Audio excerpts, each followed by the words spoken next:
Agora, é, quem foi o grande pacificador do Supremo? O grande pacificador do Supremo chama-se Jair Bolsonaro.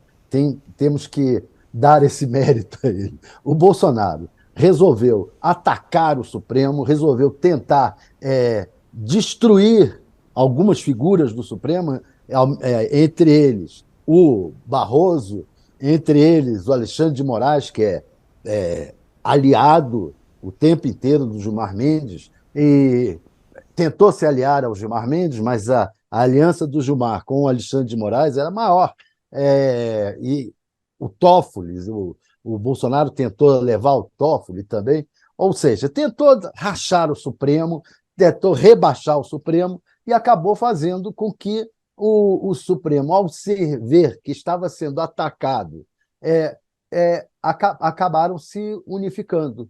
Só está faltando juntar o Cássio Nunes e o André Mendonça.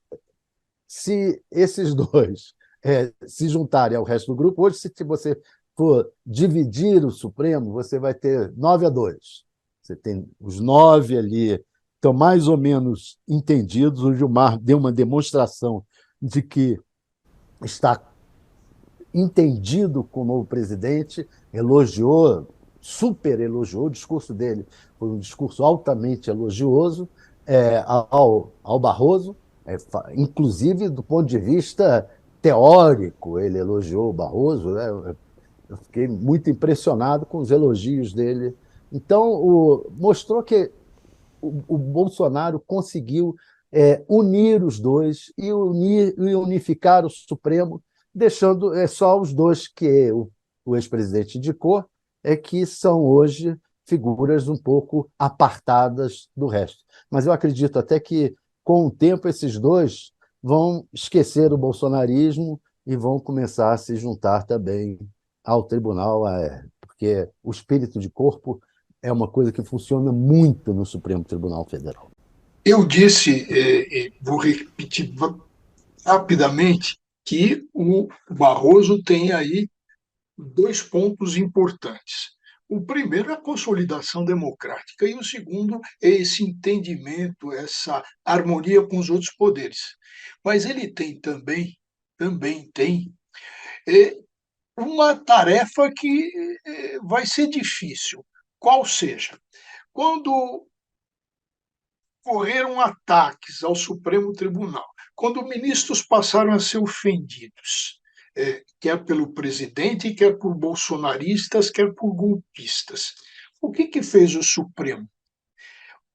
O Supremo apresentou um instrumento que chamou de instrumento de autodefesa, e que é aquele inquérito judicial que, tecnicamente, é uma excrescência e, constitucionalmente, tromba com o sistema acusatório adotado pela Constituição. Mas o Supremo vem e usa isso com a expressão autotutela. Aí, isso não bastou. E o que se viu? Foi se ampliando a competência do Supremo. Vamos chegar ao 8 de janeiro. Então, se inventou um foro, se inventou o que? Uma conexão probatória. Esse caso do 8 de janeiro, esses bagrinhos que estão por aí, porque ainda não se chegou ainda não se chegou no principal, embora agora esteja muito mais perto, muito mais próximo o Bolsonaro. Bom, mas o que esses bagrinhos têm? Isso deveria ter sido enviado a primeiro grau, porque o Supremo Tribunal não é uma corte constitucional. O Supremo sempre se deu mal quando ele quis julgar questões criminais, porque ele sempre erra na dosagem da pena. Eles não sabem individualizar penas. Eles não têm esse traquejo que tem o juiz de primeiro grau. Então a gente vê aí uma série de exageros. Isso era para ser mandado para o primeiro grau, para ter um amadurecimento, passar por outros tribunais. E o Barroso vai ter que o quê? Vai ter que desativar isso, porque não cabe mais. cabia ao tempo do Bolsonaro? Pode-se dizer que sim, era uma autotutela. Agora, isso não há mais necessidade. Precisa tirar, atenção, precisa tirar a estrela do Moraes. Não dá mais. Então, o Brasil já tem o oxigênio da democracia. A necessidade do Supremo se desarmar. E me refiro a esse instrumento ou instrumentos de autotutela. O segundo ponto é o seguinte: quando a gente acabou de assistir esse, vamos chamar de entrevero, para usar de um eufemismo, entre o Barroso e o condestável Gilmar Mendes. Naquela época, o Gilmar Mendes não estava na cadeira de decano, estava lá do lado dele o Celso de Mello. Então, o que o Barroso falou de tudo isso? Ele coloca uma coisa assim que não pode passar despercebido. O Barroso diz: Vossa Excelência, porque se usa sempre Vossa Excelência, é, atua no interesse que não é da justiça. Ele embute aqui o Instituto do Gilmar, vale dizer, o ganho extra do Gilmar, que já passou esse instituto, que era dele, já passou para o nome do filho, mas ele que continua mandando por tudo lá. Agora, que interesse outro seria esse? Ou interesses do Gilmar que não o da justiça? Eu nunca vi uma acusação tão pesada numa Suprema Corte. E olha que eu já acompanhei julgamentos de cortes constitucionais em vários locais do mundo. O que eu, em conclusão, Diego, esses abraços aí entre o Barroso, que é sério e ele não se curva a ameaças, tal, ele tem uma vida reta.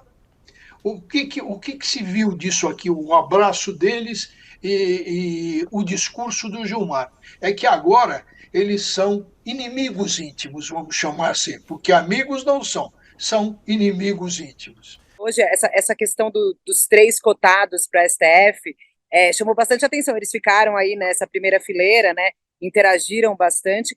E o discurso do Barroso foi um discurso forte, que também chamou atenção justamente por esses recados, e ele estava ao lado do presidente Lula, né? Uma posse bem concorrida, toda essa área aqui do Supremo ficou tomada. Agora o presidente Barroso está recebendo os cumprimentos junto com as famílias, uma fila enorme para poder chegar ali, né? Hoje à noite ainda tem a festa, mas teve, assim, toda a classe política aqui. Eu chamaria atenção para uma pessoa que, quando chegou, fez bastante barulho. O governador Tarcísio de Freitas, uma presença aqui, chegou e aí foi bastante abordado por jornalistas e também por convidados quando passava até o plenário, né?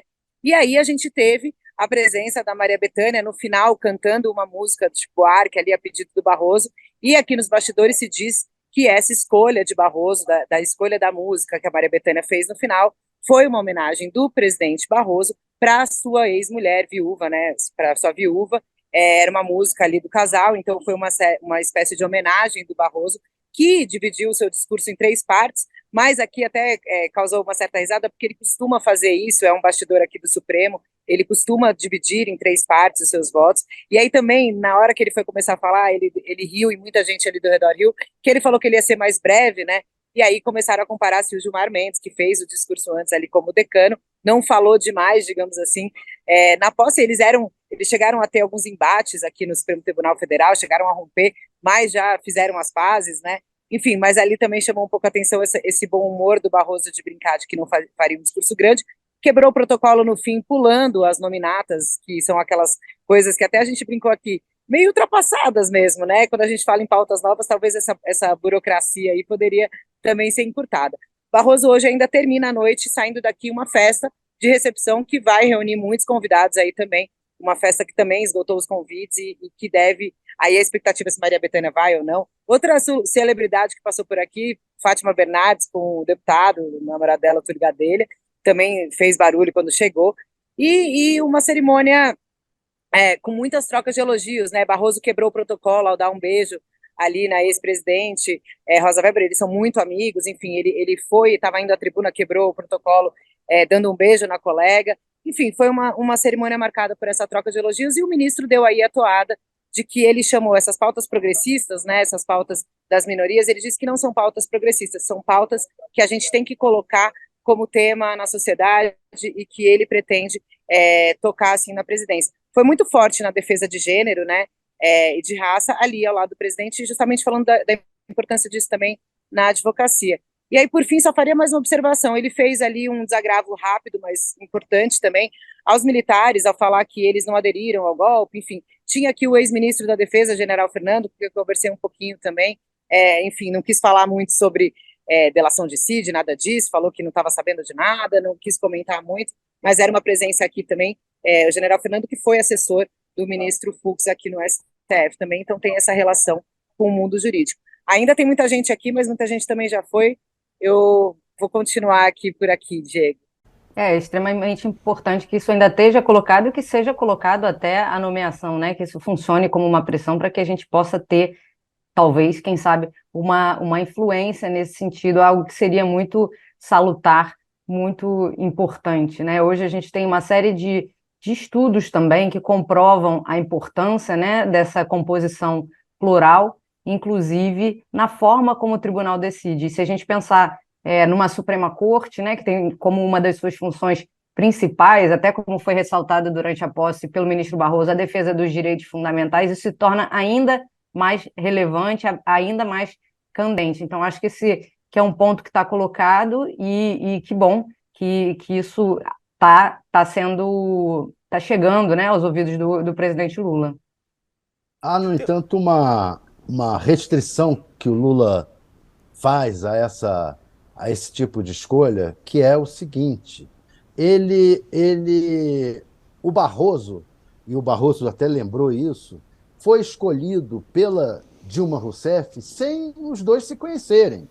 A Dilma teve indicações do Barroso, o Barroso teve atuações conhecidas como advogado, e a Dilma o escolheu, e acabou que o Barroso se tornou um lavajatista contra os interesses do Lula, do PT, etc.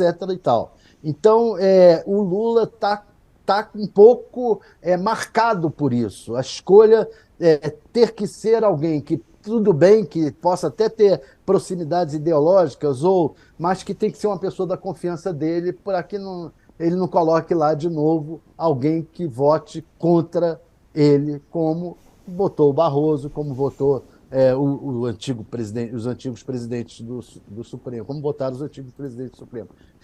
Então, é essa questão que eu acho que está atrapalhando o Lula um pouco, está confundindo o Lula. E ele tem outro problema, que é o seguinte, que o professor Walter colocou: o Gilmar é uma espécie de líder mais forte ali do Supremo. O Lula pensa ter alguém que possa trazer uma liderança, como foi no governo Fernando Henrique. Você tinha o Jobim, que era o líder do governo no Supremo. O Lula quer alguém assim, com esse poder de liderança, e daí o Dino ter crescido, o Flávio Dino ter crescido nas bolsas de aposta. É isso que está fazendo o Lula ficar. Ele quer ter alguém dele ali que possa fazer frente aos demais ministros e trazer apoio, convencer os demais ministros a apoiar o governo nas causas que forem importantes. Qual